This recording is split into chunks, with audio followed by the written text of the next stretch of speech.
It's time for What Drives Reno, presented by the National Automobile Museum in downtown Reno. Here's your host, Phil MacDougall. Welcome, Reno. This is your host, Phil MacDougall, and you're on What Drives Reno, and this show is made possible by the National Automobile Museum. Welcome to the show, everybody. Exciting week we have planned for you. Great guests coming on, but Terry, I got a little flack. Flack after the last show. What happened? Because I talked about the anniversary. Yeah. And they thought like I just short-shipped you. They said I didn't say enough thing. They said, what did you do for him? You did nothing for him. It's okay. I know Sue and Steve really are listening, and actually, I got to give them another plug. They're going to be embarrassed. Sue and Steve really, they're volunteers down at the museum. They put up with us. They do so much. We couldn't explain all the things in an hour that they do. And Sue really happens to be Volunteer of the Month. So special call out to Sue Ruley. Hey, all right, Sue, congratulations. And she keeps me in my place, and she's smiling right now because only she could say things the way she says them, and I still smile. But I take everything she says. Not with a grain of salt. No. That's negative. That's negative. No, very positive. Yeah. So, Sue, we love you, and Steve, thank you very much for what you're doing. Everything at face value. That's the phrase I was looking for. Let's see if things get a little smoother as the show goes on. It will. All right. My first guest is, I'm excited to have him on. His name is Nick Sorrentino, and he is the owner and president of Starsound Audio. Welcome to the show. Thanks for having me, Phil. So, Nick, we go back a ways, but I wanted to kick off the show by asking you, what was your first car? It's kind of a tradition here. And then if there's a story you want to share. Yeah, so my first car, I would say that I learned to drive in well before I should have been, was a 1955 First Series Chevy pickup. You had to push that clutch in about a foot, and I'm not the tallest person, so it was not an easy car to learn how to drive. By the time I actually got my driver's license, I got to drive around in 1986 Dodge 600 brown convertible. The funniest part about that is it didn't need a key to start. The ignition just turned over, and so that seems to be a theme with some of our guests. With a lot of the first cars. So I would say my first year driving around in high school up in McQueen, I'd have a lot of friends where I would come out for lunch to go take off to lunch, and my car was missing. And they just thought it was the funnest thing to just steal my car for an afternoon because you didn't need a key. Everyone knew that you didn't need a key to start it. And if you knew somebody who was on the show a couple of weeks ago, if he didn't have a key, it's no problem because she knew how to jumpstart it. She could get the car going. It's an interesting fact. You learn a lot about people here on this show. Hot wire, not jump start. Yeah. Yes, that's good. We're both getting. My monster's got to kick in. The energy drink here any minute, or I'll start talking really, really fast. The gears will start turning fast. I promise. Nick, so you do a lot here. Kind of give people who might not be familiar with you and your business. Give us a little overview of where you came from, what you're doing, and all the exciting things you have planned for your business. Yeah, so I think a lot of people may not know me, but most people in town know who Starsound Audio is. This is our 51st year in business. I had no idea it was that. Wow. Yeah, I know. I look pretty good for my age, right? You look like you're not even more than 20. You age well. So we celebrated our 50th year last year, just doing concert production, all the things that we've done around town for a long time. And the best part about it is, I started with the company right out of high school. It was my first job, did audio engineering. I didn't want to go to college. I wanted to go on tour. I was a musician myself, and I said, this is what I want to do. So I walked up at Hot August Nights at the Grand Sierra Resort in 2010. I said, hey, I want a job here. I met Scott, the owner, worked there for about 7 years and got to tour, got to do some really cool things, and that kind of led down the path of this is what I want to do for a living. So you went down one path. You consolidated, you've moved. Give us that little evolution. Yeah, so ever since Scott passed away a few years ago, I worked with his family really closely to make sure we keep the business alive, keep supporting the community and all the events from Art Town, Hot August Nights, and the Reno Philharmonic, and really just make Reno still go from a music perspective. The kids were willing, and they really wanted to say, hey, you should take over this business. So I purchased the business from them about 2 years ago. Since then, we've been really growing. We've grown our installation division, which we do all kind of integrated audio from the casinos, warehouses, anything you can think of, those big LED walls on the outside of casinos. We also have our retail sales that are a big part of what we support in the music in Reno. If anyone needs a microphone cable or a microphone in the last minute, you know where to hit us. So we've been next to Bizarre Guitar for 47 years on Audi Boulevard. I'm sure sure you've been there. Oh, yeah. And we just packed up and moved. We moved down to the brewery district. We moved into 27,000 square feet to consolidate all of our concert division, our retail division, and everything under one roof. We're hoping to have our grand opening here probably in August, September. It's been a long construction project to kind of get everyone, on the same page, but we're going to have kind of a state-of-the-art space you can walk in. There's going to be a nice espresso machine. You can check out all the latest, greatest speakers, microphones. We'll have a microphone bar, a headphone bar, and kind of bring back the fun part of what is, everyone's shopping on Amazon now for all this kind of gear. And it's like, as you probably know in the radio business, you want to hear what a microphone sounds like. You want to put those headphones on and hear what it sounds like before you buy them.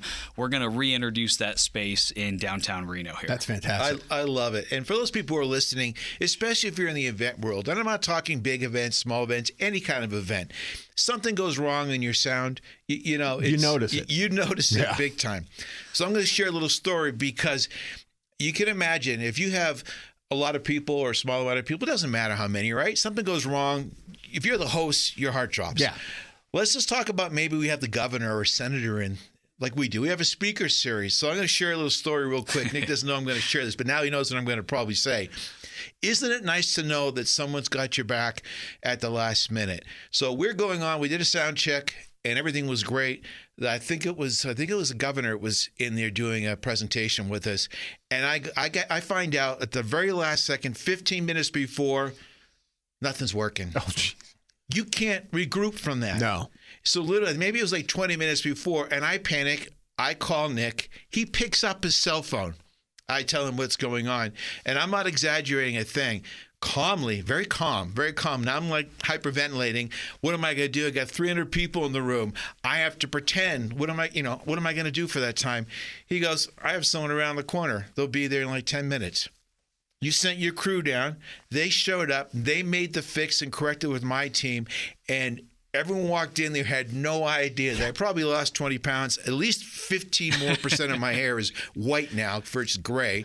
But you pulled it off. And that's something a lot of people say, well, call us in the morning, under a service agreement, you don't have that kind of stuff, and you just jump through the hoop. So thank you very, very much. And that's the kind of service I want our listeners to know that you provide. I really appreciate it. That was something that I learned from Scott and the way that he ran his business. You can probably talk to countless people around town that they'd call him at 10 o'clock at night. He'd still pick up his phone. I can't always guarantee that I'll be in the right mindset at 10 o'clock at night. I might have a glass of wine, but I will always be there to help make something happen for those people that need it. And your cell number here is for those who are listening. No, I'm just kidding. No, but it makes a big, big difference because there's different levels of it. Hey, you know what? I'll do the best I can. You don't hear from anybody. No, I have someone, and they were literally there in 15 minutes, came in there and saved the day. So again, thank you very much for that. And that's just one. We're going through this museum. We have 105,000 square feet. We're putting on events. We're putting on speakers series. All these things are new to us. Mm-hmm. And I can tell you, every single time we've gone to you and your team, you've coached us. You've had extreme patience with us. And we're very, very grateful. And I know you provide the same service to everybody.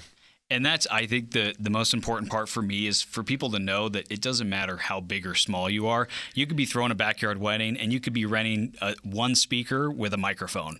And if you call us and we need to fix something or something's wrong, you're going to be taken care of just as much as those casinos that are putting on an event for 20,000 people. So just take a minute just to go over that real quick, because I want people not to think, you mentioned Hot August Nights and what are some of the other ones you guys have done? Like the Italian Festival. Big things. So those are much bigger things. But we had like only 300 people. We've had, 75 people. You've come and supported us in all those. Yeah, so we rent, as far as the rental gear that we provide. We can fill an entire stadium of gear. You can also just pull up to our loading dock and rent a microphone. Like we have everything in between. Nothing is too big or too small for Starsound. That's kind of always been our mantra. It's the same thing for a sale. If you want to come in and you need a microphone cable or you just need some type of weird video adapter for your home TV system. Which happens a lot, it does, to be honest. And you can't go in Best Buy anymore and find what you need. You have to wait for Amazon. There's no Radio Shacks anymore either. So clarify that. So you go in and do all home installation? So we don't do home installation, but we have a lot of the components that people may need. Yeah, and on a last minute notice. So, it's that kind of small thing to, hey, we'll put a 100-foot big LED wall on the side of a building. Everything in between, nothing's too small or too big for us. You guys can always call us, and anyone can always call us and try to get, get us on their side and put on a good event or whatever they need to do. Well, everyone knows you. Everyone that knows you, or before I knew you, knew of you. You have a great reputation. And also, I was at the balloon races one time. You know what I'm going to say next? Yep, I do. And I'm sitting there going, "No, this Nick, great guy. He's everywhere." And all of a sudden, as I'm saying that, literally, I hear him being introduced to the main stage singing the national anthem. Wasn't that you? Yep. Yeah. Singing the national. I'm going, my God, okay, where am I going to see him next? He'll be sitting there at the checkout counter. Hey, can I help you? I mean, you're everywhere, but amazing voice. And is that, you said in the beginning, that was your original claim to fame? I grew up playing music. I can play pretty much every instrument that's out there. I kept getting bored when I was young, so I wanted to play something else. And my parents had to say, we can't afford another instrument, Nick. This is too much. Pick one. Yeah, so then I just kind of stuck with singing. I had an a cappella group in high school. We went and got to go tour in China our senior year of high school. Oh, you did not know that? Yeah, we did Kings games, NBA games. We were doing all kinds of fun stuff, and that's when all my buddies were like, yeah, we're going to go to college. I'm like, guys, we could hit it big. What are you doing? And they went off to college, and I'm like, I'm going to stick with this. No, see, you learn something new every day. I was going to ask, I usually ask everybody, if you didn't go down this particular career path, what would have been number two? Would have been singing? Well, so performing? I think number two is I'm a car guy. I love cars. I was looking for the next step of how could I get a cooler car in my arsenal. Yeah. And so I started a rental car company. And this was kind of when I was like, okay, I've done the tour thing. I've done the music thing. I want to do something else that I can sink my teeth into that I own. And so I started with one car, and then I got two, and then I got four. And now we have 35 cars. I still own that company. It's called Reno Tahoe Rental Car. We have Mercedes AMGs that you can rent. We have Rolls Royces. Wow. Stuff that you can never find. We've been around for 12 years in business, and it's one of those things that Phil's giving me a look. I'm going like, I didn't know that either. Yeah, so that was kind of, hey, I started this, but then when Scott passed away, really suddenly for all of us, the whole staff and everyone kind of looked and said, hey, Nick knows business, but he knows Scott's business and what he stood for.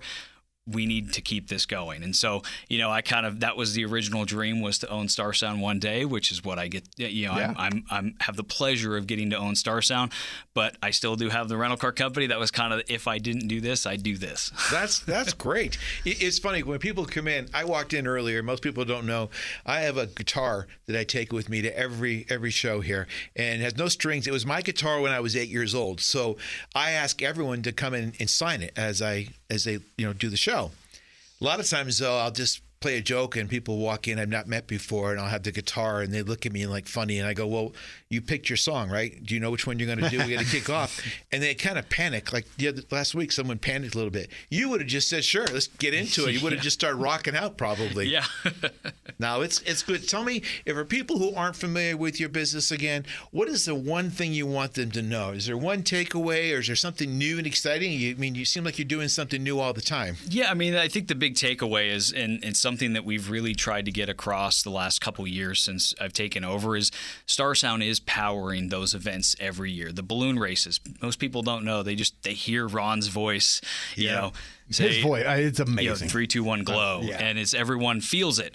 No one knew that Starsound was behind it for the last 30 years. And so we've tried to make sure that, Hot Nights, the Italian Festival, we're the ones powering those events. It's your neighbor could be the guy that's on stage going and pinning and patching everything. Yeah. And so, we're a local company. We're here for the local community. We're here for the arts community, and we're here to do everything that we can to continue supporting that.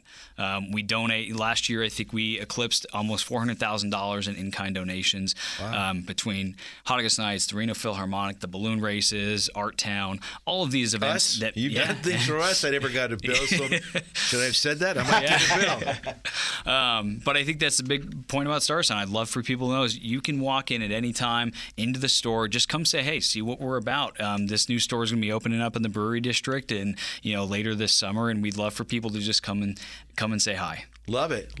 When's the grand opening? You said we don't have it set. It'll probably be August, September. Okay. Yeah. Great. All right, Nick. So for people who want to learn more about you, what telephone number, what Facebook, what URL, you tell us. How do we learn more?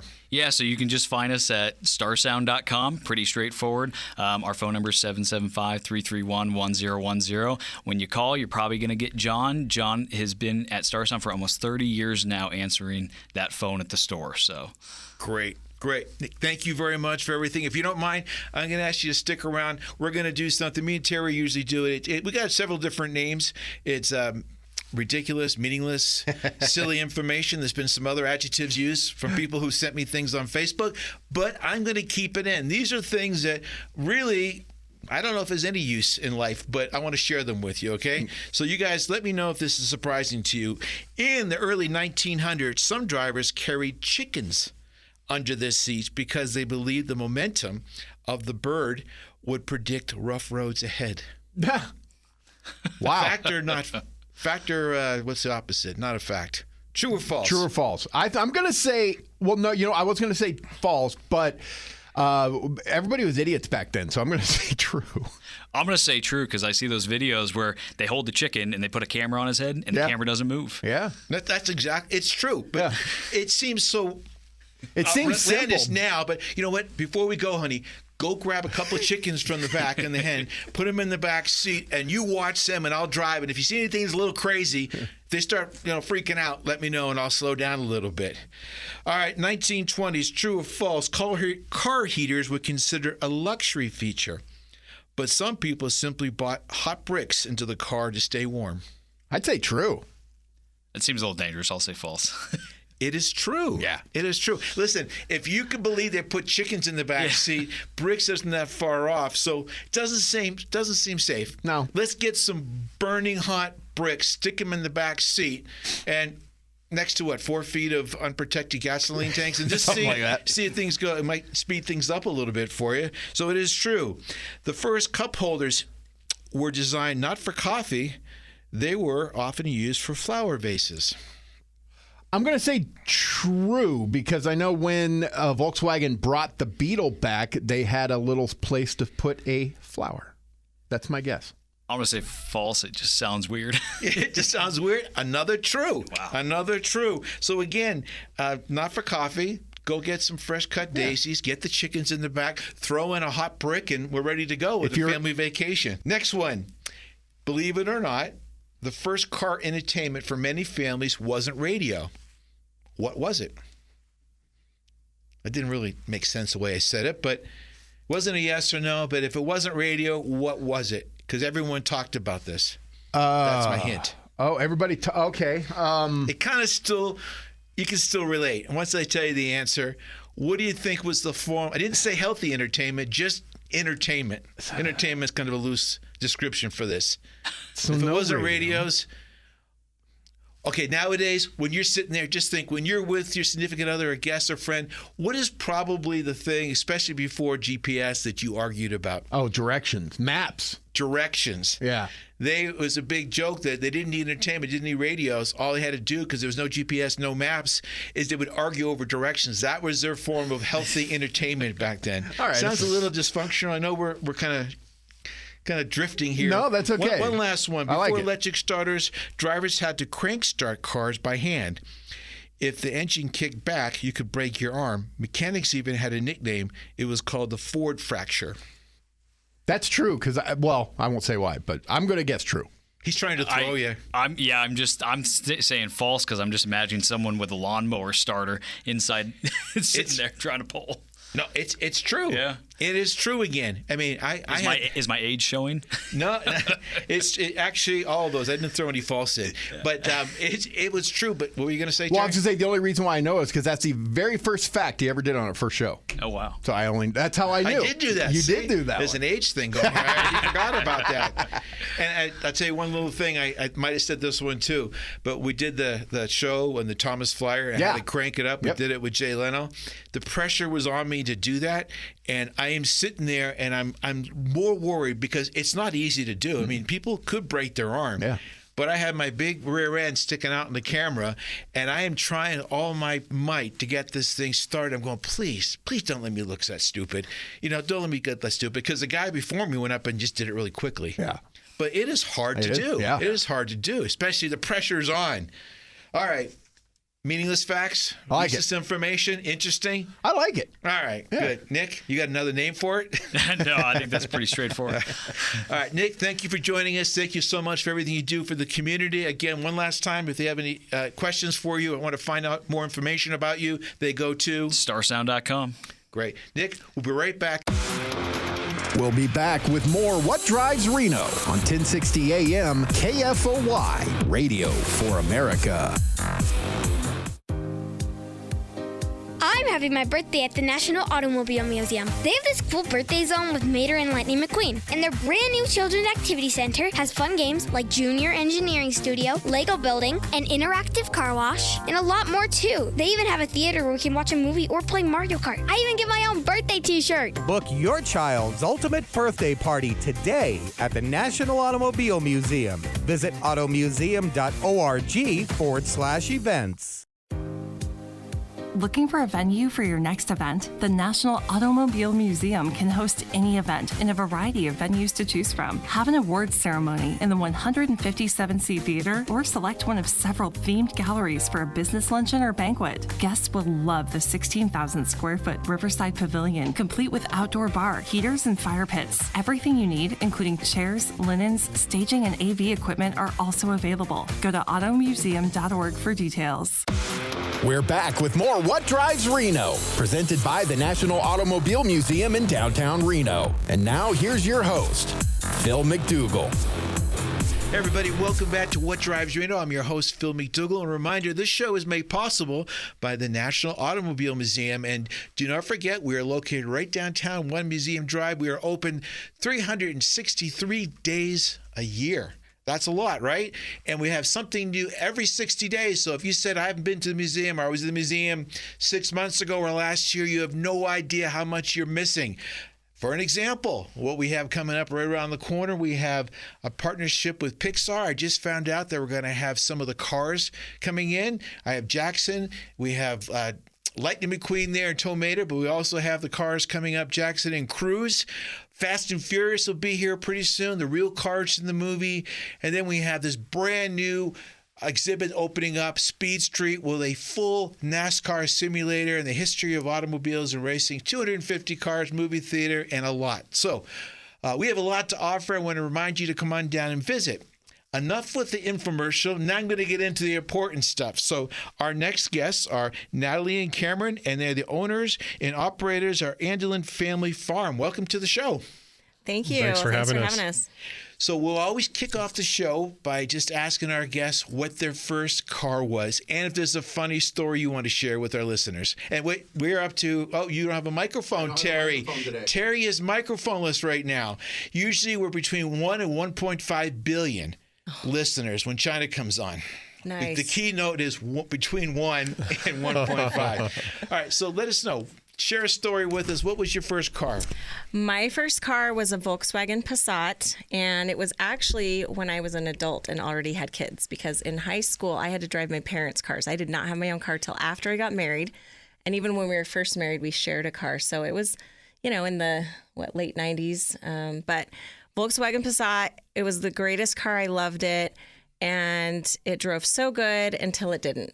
Until it didn't. But that's a record, though. Most people have had one or two. It didn't even last maybe 3 months or 6 months, but your first one was later. Yeah, we bought it used. We bought it used, and it lasted probably a good 3 years. And then we were on our way back from Utah, and it broke down just out of the blue between Elko and Wells, and it was 10 o'clock at night. And that was not a good really place rough. to break down. Right, and we had 3 little kids in the back. So he flagged down some trucker guy, just a guy in a pickup truck. And he gave us a ride into Elko where we stayed the night. And then the next day, Cameron's dad came with a car hauler and helped us haul it back to Reno. Nice. So that was a little adventure. That's a pretty big one. And that's like the beginning of one of those horror movies. Your car breaks down, someone picks you up in a truck with your kids, but good ending. Good ending. Good ending. Karen, first car. 1970 Ford F100. Ooh. Nice. Primer gray that we called the Gray Ghost. And there was a family in church that wanted to sell it to my dad for $50, and he's like, $50 is too cheap. I'll give you $100. And so, but we have lots of stories about the Gray Ghost. It was great. And you were in high school, right? Yeah, high school. It was the family, like the teenager car. And then later as an adult, I was able to buy it from my parents. And then I made a bad choice and got rid of it, and I wish I still had it now. Now that happens all the time. Almost, I say 50% of the people say, I wish I had that car. Yeah. Or one of their brothers or sisters took it from them. Right. Yeah, and every time we go to Hot August Nights, every August, I'm like, man, I wish I had that truck. And we start looking for similar ones. The Gray Ghost. Did your car have a nickname? No, just the Passat. Passat. All right. So I can't imagine people listening aren't familiar with your venue, your property, your everything about you guys. I think my car automatically, if I just close my eyes, it will just drive there because I have 3 children in the area and 8 grandchildren, and every one of them wants to go there on a regular basis. And we're there all the time. But thank you. How did you guys get started in something like this? Well, we moved out to the farm in 2009. We'd lived in the area, since 1998 when we moved here, but it was always Grandma and Grandpa's house. And then they bought a big ranch in Idaho because they didn't like the development that was happening in Spanish Springs. And mind you, this is back in, 2005 to 2009, which it wasn't as expansive as it was now. So it's completely different. I know it's changed a lot. So they moved. They weren't ready to sell the property, and they didn't want to just lease it to anybody. They had future plans to develop it eventually, but we moved over there, and then I just was picking raspberries with my kids one day at our old house and had the idea, it'd be fun to have a berry picking farm. Wouldn't that be great? And then I realized, man, it took us like 5-6 years to get these berries established. I wasn't sure how long we'd be at the farm because, again, we thought he'd develop it over time. And so I thought, well, let's do pumpkins because, you can grow those in one season. And so 2010, we started our very first little pumpkin patch. It was just 1 acre of pumpkins, probably about 5 different kinds of animals, a hayride, and a couple barnyard activities. It was very small. And I remember our opening day, I was so excited. We had 76 people come. And I was like, yes, we did it. And that first year, I think we poured a ton of our savings into it. Didn't really make a penny back, but we made our money back, I feel like. So at least we weren't in the hole. But it was a learning experience. And we just thought, this is a fun family seasonal project, right? We'll just kind of do this as a family. At the time, our kids were ages 2 up to 11. And they were all involved. And then every year we've just grown. And about 5 years in, Cameron had to quit his full-time job so that we could continue to grow. You had more than 76 people at that time visiting you. Yes. A few more. So it's just grown, and we try to grow slowly. We kind of have a wish list of things that we'd like to add, and every year we try to add a few of those things and be prudent with the timing and the expenses that we put into it. So it didn't open with the animal component? It opened with everything before? Or no, we had a few farm animals. Yeah. I think we had our opening year, we had a few goats, we had chickens, we had, I think, the donkey and a llama. And that's it. We didn't even have pigs the first year we opened. And the emus. The emus have been there. It seems like you guys are just, every time we go back there, every year, you guys have got something new. Do you sit there during, if there is such a thing, an off season, do you sit there in the room in the family and go, okay, this is what we're going to do next? Yeah, absolutely. It's something, we kind of have a list, a big wish list, to-do list. And so each year we just say, okay, what's the thing that is the highest priority that we think would be good? What does the budget allow? Like this year we added a what we call Coyote Springs Western Town, and it's just super cool. And but that Western Town's been on the list for probably 5 or 6 years, and so we're excited that we brought it to fruition this year. But so we have a whole bunch of different things that we're and there's always an improvement list too. Like you put in new water lines or electric lines or different things that we need for just basic maintenance to keep it going. Yes, and we used to have all these open ditches at the farm, and we've been closing those and putting piping underground, and so different things where we're always improving the actual farm too, and making the farming more efficient as well. So at least in my next question, you are a working farm, or you are? Yes. What does that mean, working farm? That means that it means year round. Yes, the animals stay year round. Some people think we just bring them in for things, but no, they're always there. We do breed some of our own animals. We do meat and eggs and other things. We also grow crops. So we have hay, and pumpkins are probably our 2 biggest crops. But of course, we grow sunflowers and tulips and other vegetables and things like that too. Just people, I don't think, understand how much work. I mean, do you really even get a chance to rest? Yeah, that's a good yes and the look no. on your faces, you both look like, no, I mean, yes, don't think so. kind of like January. I mean, like I said, we have projects year round. So, I mean, even, So January February. 5th and 6th, you got those 2 days off every year? I mean, we do like to travel. So we do try to take a couple vacations throughout the year. And January is usually a time that we can. Things are a little more low key, kind of more maintenance mode, and whatever project we have working on, we can usually leave for a week or two. I think what we found is there's always so much to be done, and just our nature, we're kind of workaholics, and unless we are physically removed from the farm, at least a state away, it's hard to just stop. So even like last night, we were both in the office, and it was like 9:30 p.m. and I was like, we need to go home and have dinner. Well, and we've been there since 8 a.m. or whenever you started. I have a hard time. We go away on vacation. We struggle. Who's going to watch the one dog and the cat? Oh, yeah. I can't even imagine. Like you can't just say, hey, can you guys come in for a couple hours and do this? Right. You have to have a pretty strong infrastructure. Yeah, we have wonderful staff, and we have year-round staff, and they're great. And it's once we started growing to a point where we realized that it was just our kids and us that we couldn't do everything. And as the kids started going away to college and adulting and stuff, and we also needed to bring in some reinforcements. Is there a core belief or mission statement or value, something when you guys first got started and you were growing? Is there anything you want to share that just kind of encompasses your philosophy? Yeah, so our slogan is where memories are grown, and we love that because we love the idea of connecting people and relationships and memories, all connected to the land and agriculture. We developed, and as we started growing, we said, how do we keep track of why we're doing this and not get lost, and don't lose sight of the original so goal. our mission statement has 3 components. The first component is our family and our children, and so with the goal of raising them and they could earn money and become contributing adults in society. The second component is like our future generation, like the kids in the community. And so we are always designing things that have them in mind. We provide a lot of first jobs to teenagers. We hire a lot of teenagers. And we also have like a farm camp that we do and different things that focus on that. And I mean, everything that we do is very community minded, which is our third point, is just about the community and having and cultivating an experience for the community to come and be connected with their family and friends and make those memories. Love it. Love it. You're checking off all the right boxes.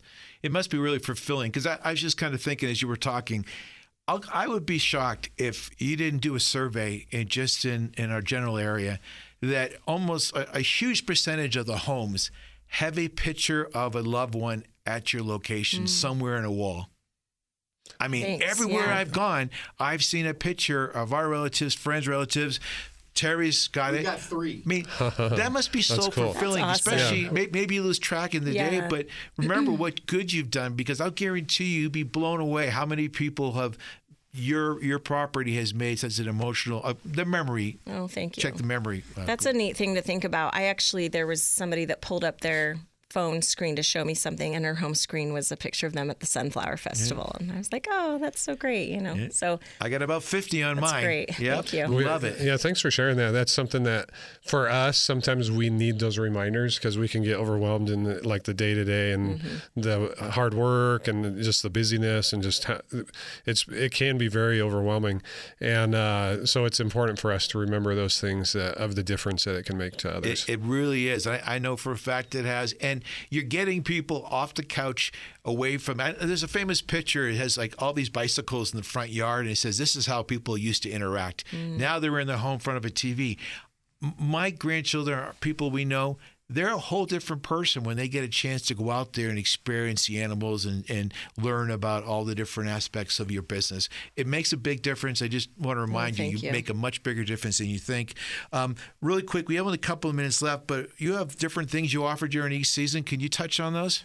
Yeah, sure. So in the spring, we do our Baby Animal Days and Tulip Festival, and they usually are around the same time, kind of overlapping. This year, our tulips are early, and then summer, we do a Sunflower Festival, and in the fall, we do our big Fall Festival. That's our biggest one, and that's Pumpkin Patch, which is the Adventure Farm, pumpkin picking, corn maze, zombie paintball, and corn creepers. So it's kind of like 4 businesses in one. It's our busiest season, but it's a lot of fun. How do you sleep? I mean, that's we one of those is enough. It's a crazy month. But you're smiling as you're talking about. At least you're saying, it's really some fun. People go, I do this, and you see they're not even cracking a smile. You know what? It's so much fun. It's so exhausting, but it's so much fun. I got to tell you, just really quick, we loved when our kids were teenagers and very involved in it.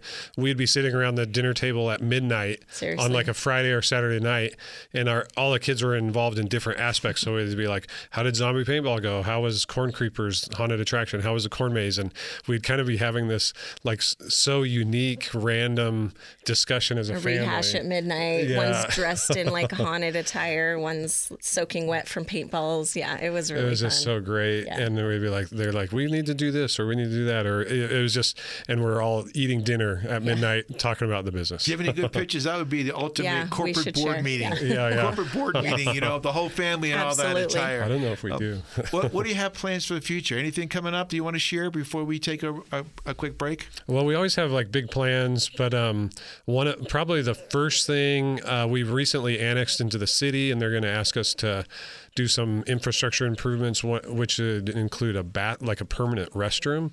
Yes. And so we would love to be able to tell our customers, like, hey, especially for the women, we have permanent restroom facility coming. Yes. Coming soon. Yeah. Anything else you want to share with us? Because I want to make sure people know. I can't believe they don't, but where would they go to get more information, season passes, future activities? Yeah, so our website is andelinfamilyfarm.com, and then we will release tickets seasonally for the upcoming seasons, usually about 2 months before. I'm glad you brought up season passes because that's a really great feature that we offer, especially for our seasons that are usually anywhere from 5 to 7 weeks long, and we always try to make it a great deal, especially for the locals that just want to come and bring their kids and have a wonderful time. Oh, it's very affordable. Thank you. You can't. It's such a great deal you guys offer. Thank you, Natalie and Cameron. Thank you very, very much for coming on the show today. Any parting words? Thanks for having us. Yeah, we love being part of this community. I love the Reno Sparks community. Everybody's so nice, and we just feel blessed to be having a business in such a great community. Well, thank you both for coming on the show. Go to the website. We're going to take a quick break, and we'll be right back. Thank you. Thank you. We'll be back with more What Drives Reno on 1060 AM KFOY, Radio for America. Looking for a venue for your next event? The National Automobile Museum can host any event in a variety of venues to choose from. Have an awards ceremony in the 157-seat theater or select one of several themed galleries for a business luncheon or banquet. Guests will love the 16,000 square foot Riverside Pavilion, complete with outdoor bar, heaters, and fire pits. Everything you need, including chairs, linens, staging, and AV equipment, are also available. Go to automuseum.org for details. I'm having my birthday at the National Automobile Museum. They have this cool birthday zone with Mater and Lightning McQueen. And their brand new Children's Activity Center has fun games like Junior Engineering Studio, Lego Building, an interactive car wash, and a lot more too. They even have a theater where we can watch a movie or play Mario Kart. I even get my own birthday t-shirt. Book your child's ultimate birthday party today at the National Automobile Museum. Visit automuseum.org/events. We're back with more What Drives Reno, presented by the National Automobile Museum in downtown Reno. And now, here's your host, Phil MacDougall. Welcome back, Reno. We're on What Drives Reno, and this show is made possible by the National Automobile Museum. Our next guest is Steve Ascuaga, and he is the Corporate Director of Business Development for the Peppermill Casino. Did I get that right? Perfect. I probably said it 5 times before I got on there, and this is the first. People don't know it's like 5 cuts. No, I got that one right. Steve, thank you very much for coming on the show, and welcome. We always start off by asking our guests what was their first car, and if there's a particular story. First car at 16 was a hand-me-down that went through 2 sisters. It was a 1997 Honda Civic Brown. I think it was a Maytag sewing machine engine. Yeah. But it was awesome. It was a great first car. I think when I got it, it had like 110,000 miles. But and it was just breaking in. Yeah. Well, truly, actually, literally. I wish I had it now because that was a sweet little. Again, everyone says that. The last wish guest I had says that. it. Almost everybody says that. The other one was the Gray Ghost or something. The Gray Ghost. He had it. Yeah. Well, and it's funny because we were raised on a ranch down in Jacks Valley, about near Carson, near Genoa, Nevada, and we all learned how to drive stick shift. It is probably around 7 years old. We had an old 55 Chevy with no doors pickup. Cool. Wow. And it was a stick shift. You barely worked the clutch. And so we all learned driving and running equipment at an early age. So by the time 16 rolled around, poor little Honda got worked beat? pretty hard. But the kids, good memories. It's like that Bunny commercial, the battery commercial, just keeps on Energizer going. Bunny. Energizer just keeps on it going. was awesome. Hondas like that. Civics are like that. Oh, yeah. Any funny stories you want to share? Other than just between us, no one else is here. Just us. Other than I was just seeing that with driving old Henry the truck because I had 3 siblings ahead of me, but we all learned to drive various equipment, and there were a number of little fender bender accidents that we tried to kind of hide from my dad. Everyone does that. But that's about it.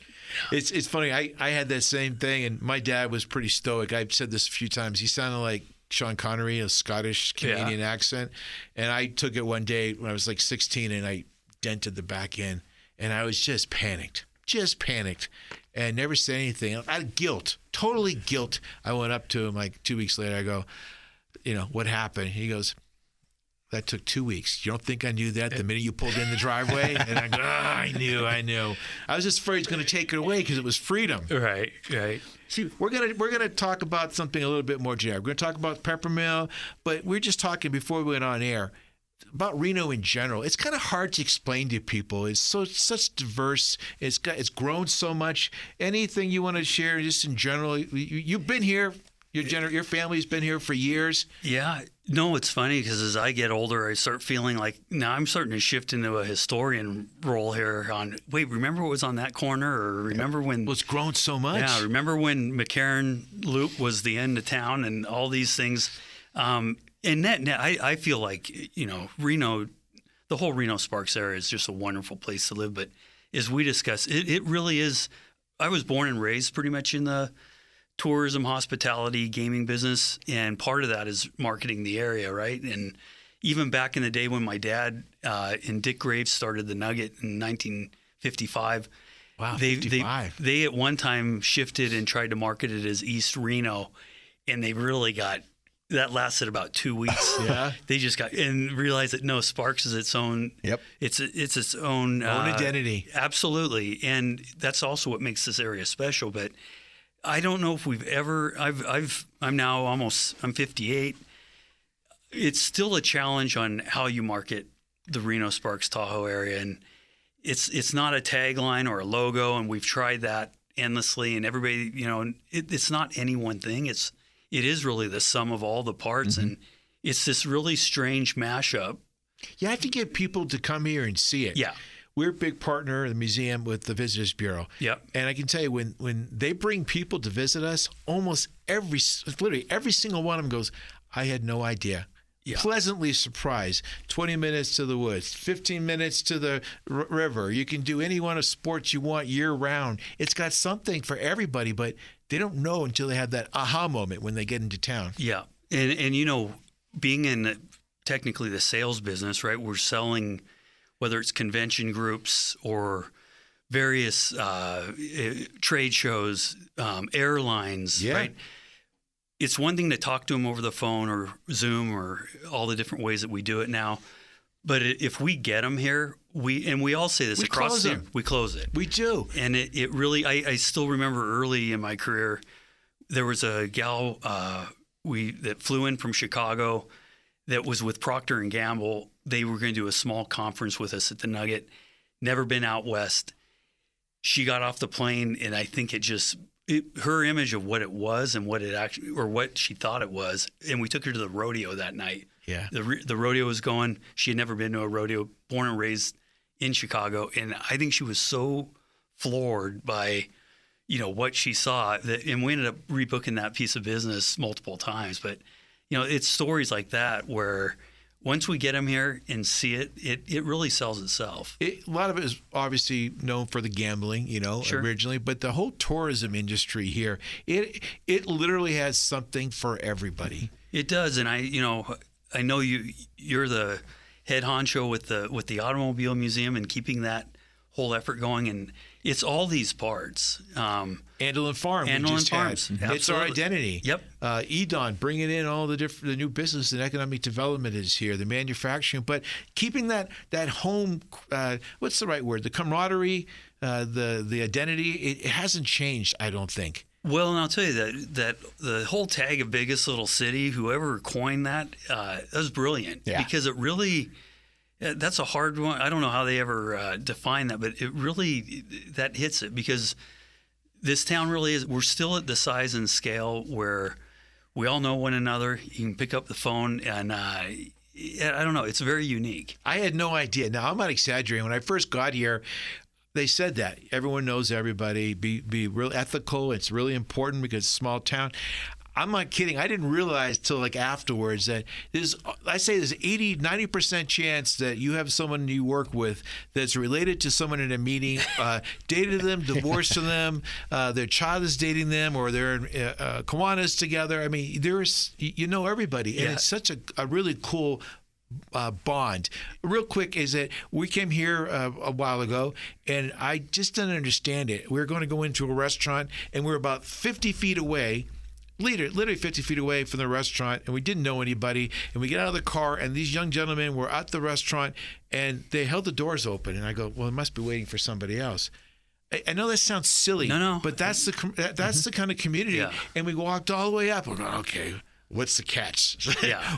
Why are they doing that? And we said, thank you very much. And then you see people at the cashiers, you see people at the Visitors Bureau.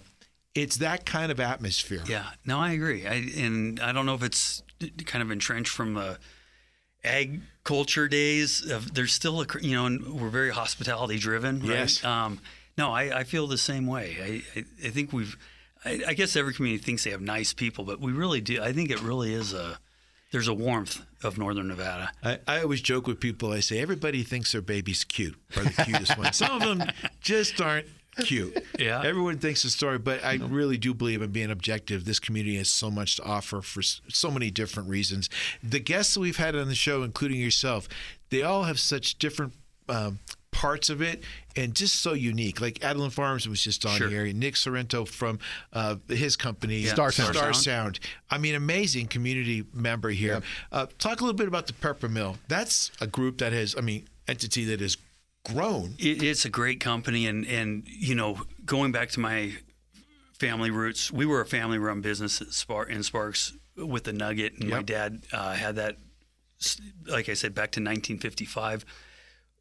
Fast forward, we sold the business in 2013, and when I joined the Peppermill team, and like any industry, right, your competitors, and sometimes that's good, sometimes that's bad, but we always, and there were things that we would compete on, but we had a great relationship with the Peppermill. And so when they reached out and said, hey, I was in my mid 40s.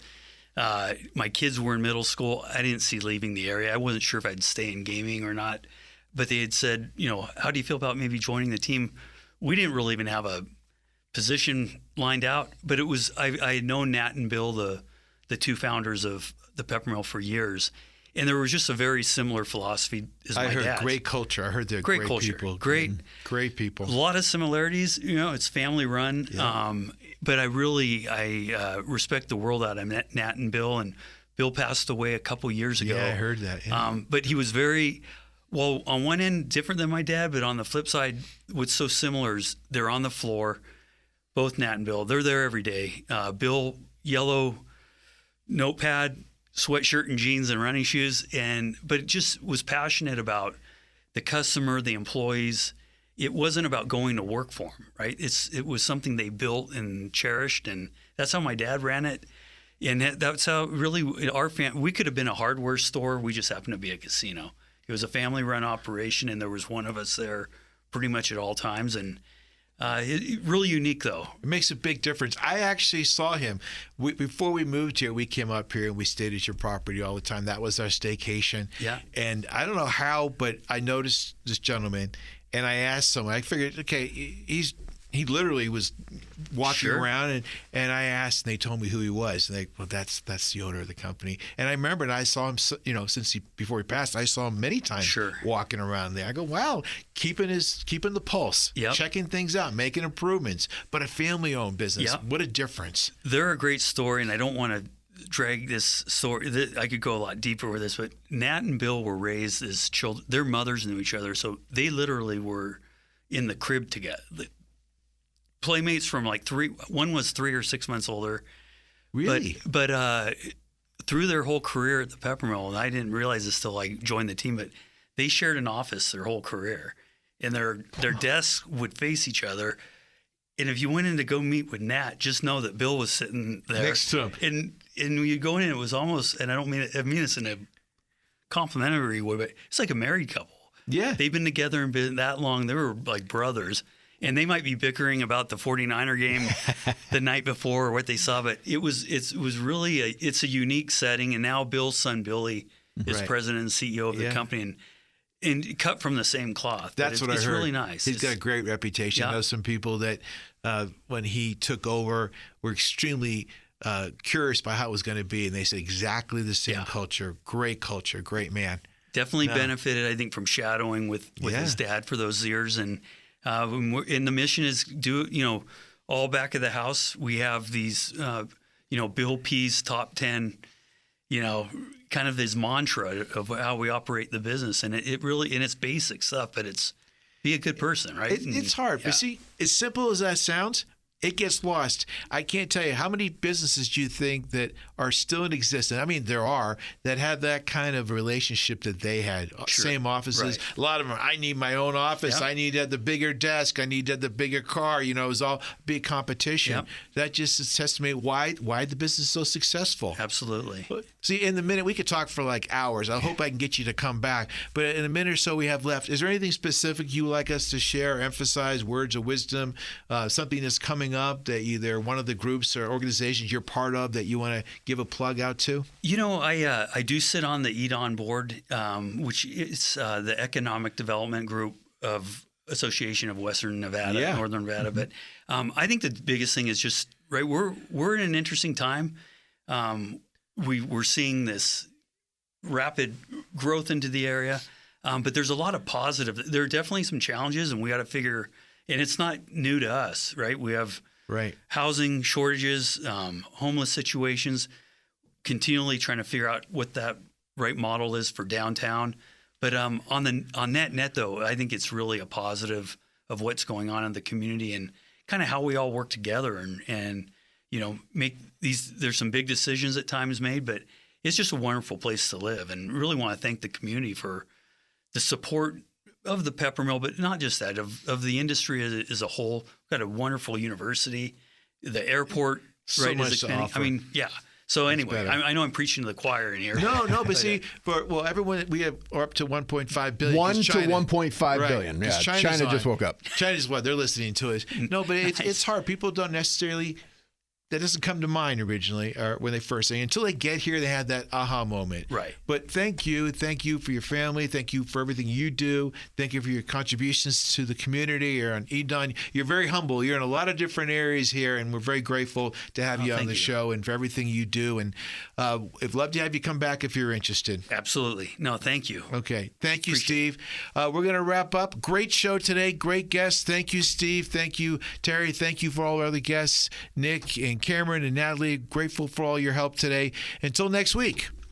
Automuseum.org for all things Auto Museum. Thank you. You've been listening to What Drives Reno, presented by the National Automobile Museum in downtown Reno. For more information about the museum, head on over to our website, automuseum.org. We'll be back next Saturday at 11 a.m. with What Drives Reno on 1060 a.m. KFOY, Radio for America.